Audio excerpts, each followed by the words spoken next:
The Wellington standoff between Mayor and Minister continues, with Tory Whanau bringing the fight to the Beehive today. The Mayor was granted her requested meeting with Local Government Minister Simeon Brown and made her case that the council didn't need government intervention. But Brown told us he's still not convinced. Here's senior political correspondent Jenna Lynch. Walking up. It's funny that Brown would tell stuff, but he wouldn't tell Whanau. Didn't tell her, but told stuff. For the most beltway of political showdowns, the Minister versus the Wellington Mayor. Today's round beginning with an early morning meeting at the Beehive. Polite, and it was very friendly.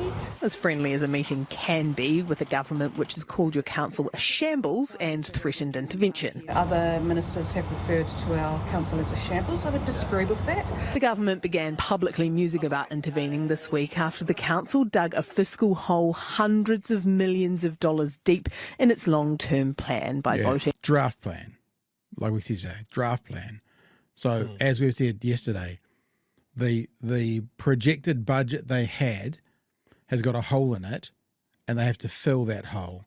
It doesn't seem to be a case, if that's it, for, right, let's get rid of them.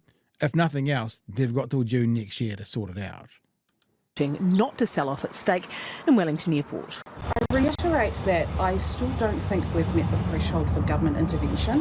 However, I do understand if the Minister has concerns. It's not something we take lightly. They are an elected council. The Mayor requested the meeting. Local Government Minister Simeon Brown didn't come away any more confident in the council. When a council is relitigating, an entirety of its long-term plan that could have a significant impact on ratepayers, that is concerning. You still hold the same concerns as you did yesterday? Yeah, well, I think the reality is it's a significant change to the long-term plan, and we're expecting advice shortly. The Minister requested advice on his options on Monday. He's yet to receive it. When that advice comes back, is it a matter of days before you act?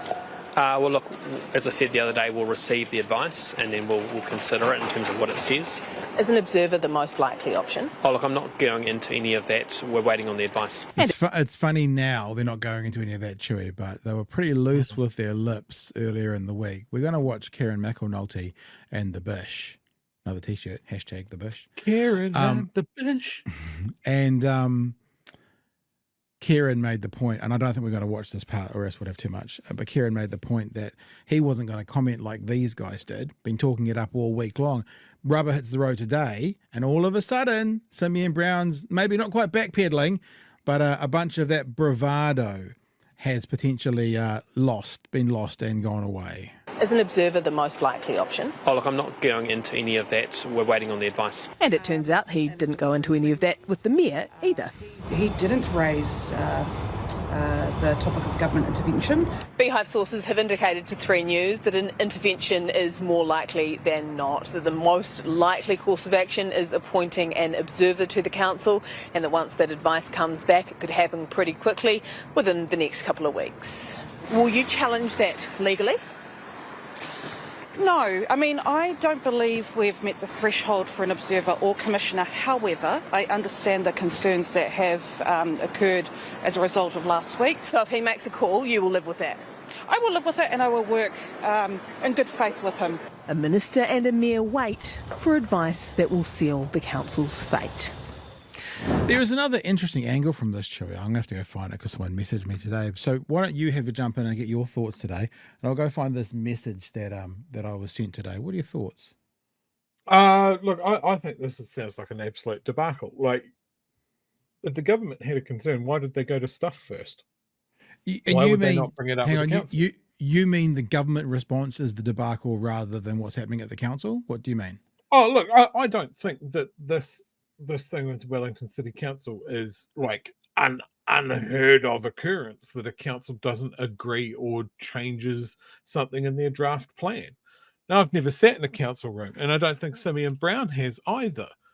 But it sounds to me that this was like there was a process that was followed, a democratic vote was taken, and they're going to tweak their long-term plan. I don't see how this led to a utterly knee-jerk, straight to the media reaction from the government, rather than a phone call to Tory Whanau or someone going to the council and going, hey, look, guys, we have some real concerns. You need to get your ducks in a row for the ratepayers.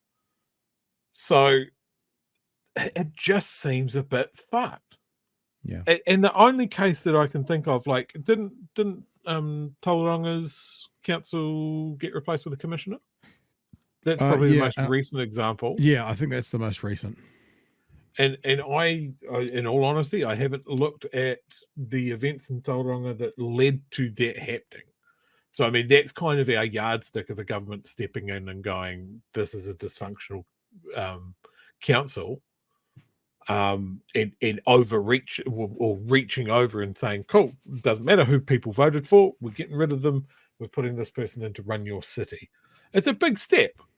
And look, I don't know if it's the fact that it's the capital city that makes it more of a reaction for me, but it seems crazy that there's a few councillors that disagree, like there always is in a council, and that has led to this. It seems out of order.